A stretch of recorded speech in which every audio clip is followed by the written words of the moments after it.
professional hairdresser.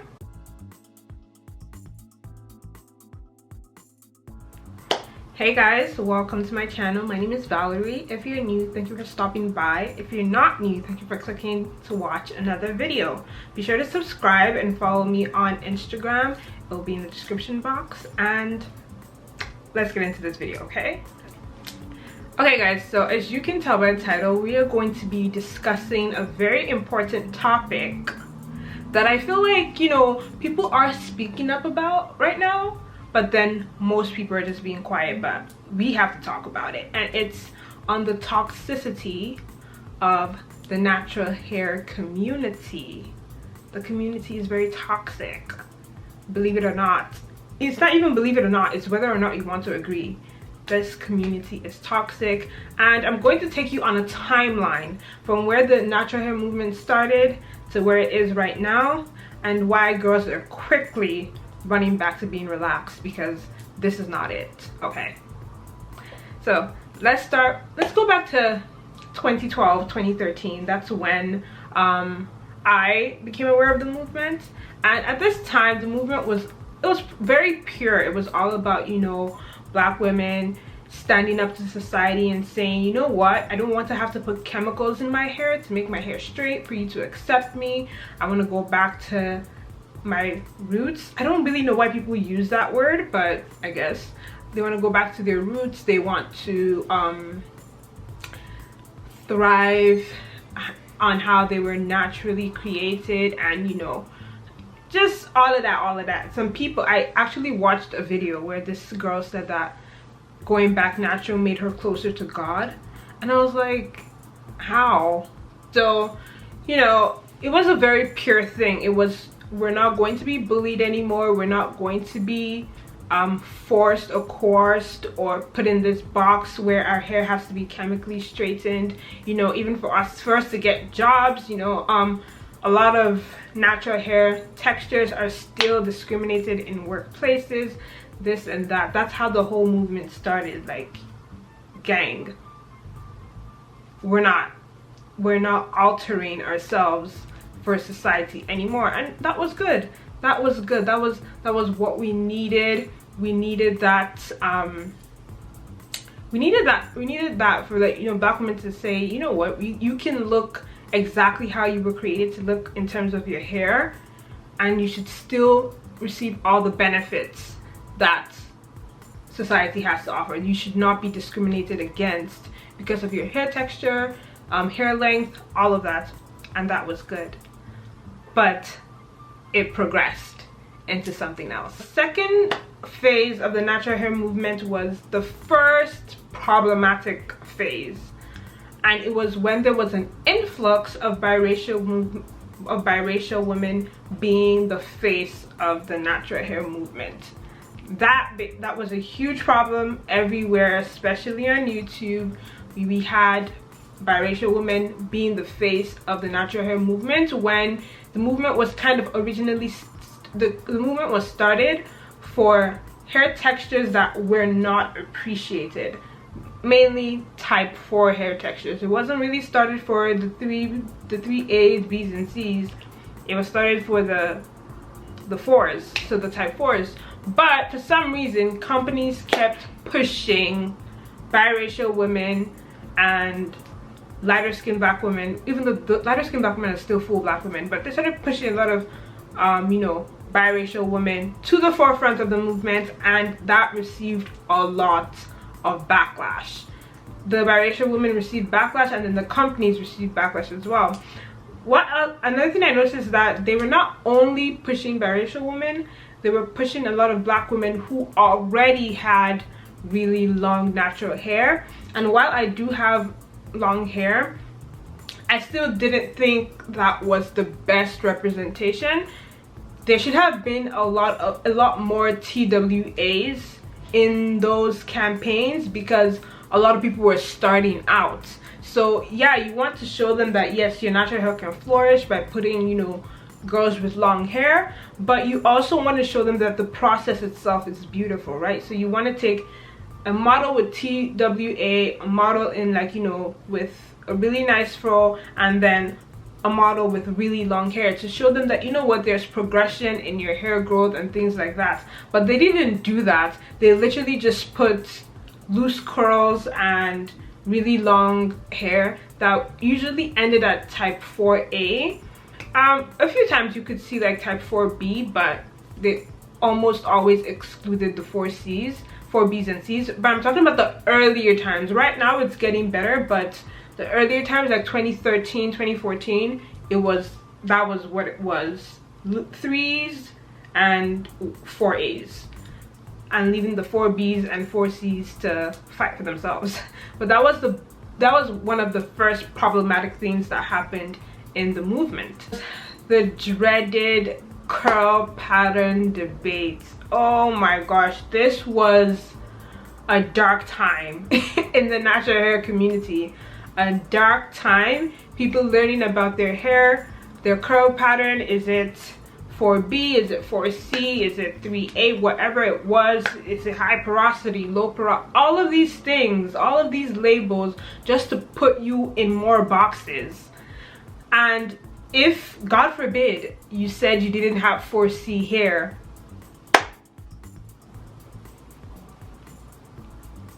you were getting fought. If you said you didn't have 4C hair, you were getting fought. Even if someone just saw a strand of 4C hair, they would fight you for saying you didn't have 4C hair. Like, is it by force? Is it by force? And the funny thing is, not a lot of people have one curl pattern in their hair. A lot of people have 4B and 4C. Some people have 4A and 4B.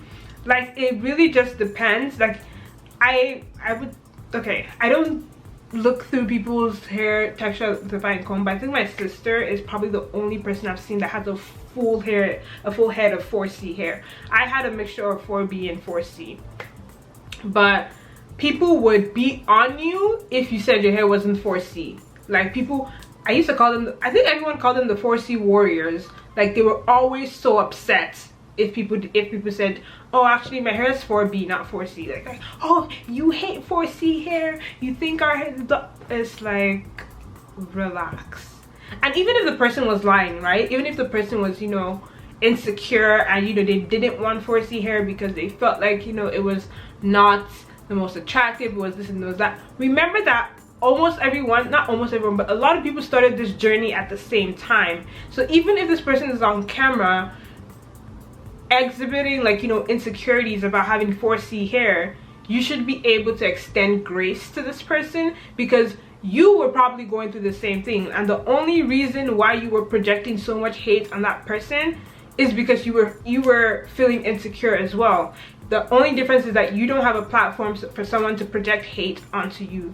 So that was a really big thing in the natural hair community, that people were getting bullied for saying that they had the wrong curl pattern. Like, people were not letting people go. If you said your hair was 4B and it was 4A, you would get dragged.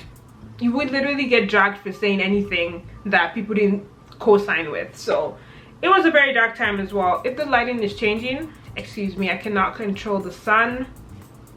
It keeps coming in and out. Like, bro, make up your mind. Make up your mind, eh? Make up your mind. And another thing, another time frame, very dark time in the natural hair community, was when your hair was spotted to have heat damage.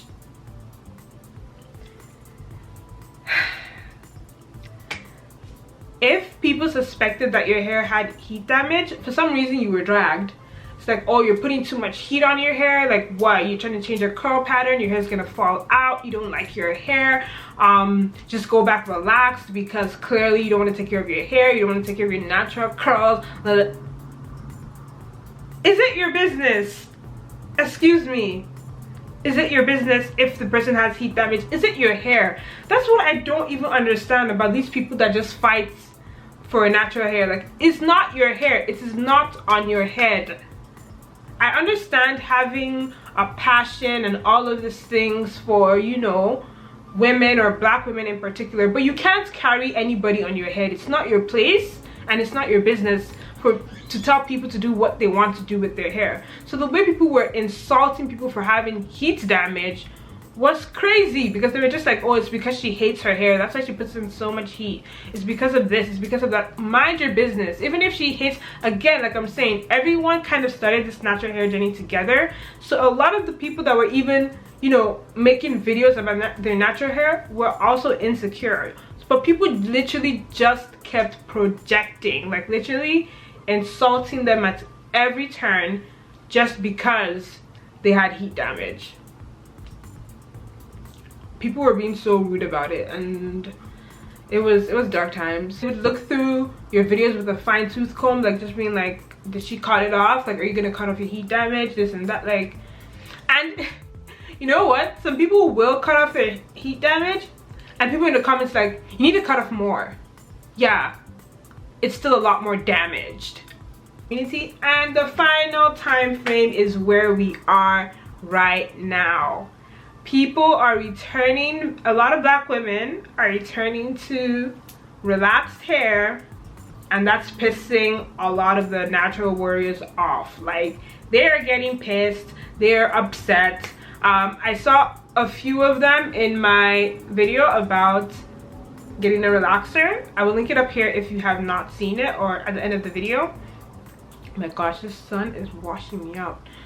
I will link it at the end of the video if you have not seen it. And they were just in the comments getting upset. Blah, blah, blah. Let me tell you something, sis. Nobody cares.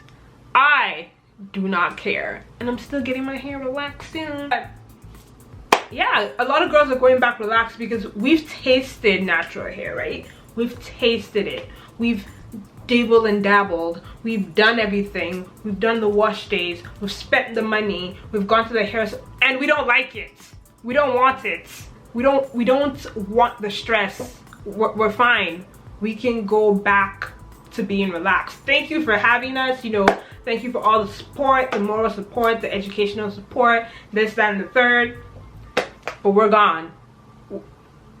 Back to the relaxed ends. Yes, sir. We're going. Either you hop on or move, because we're not doing this. But yeah, right now a lot of girls are going back to being relaxed. The relaxed community is growing, and you know, like I said, people are hurt, people are butthurt, sis. There's nothing we can do about it. You know, people getting bullied in the comment section for having relaxed hair, but right now it's actually turning around. You know, a lot of people are like, in my comment sections, a lot of people are like, yeah, I'm getting a relaxer. A lot of people are like, I'm done with natural hair.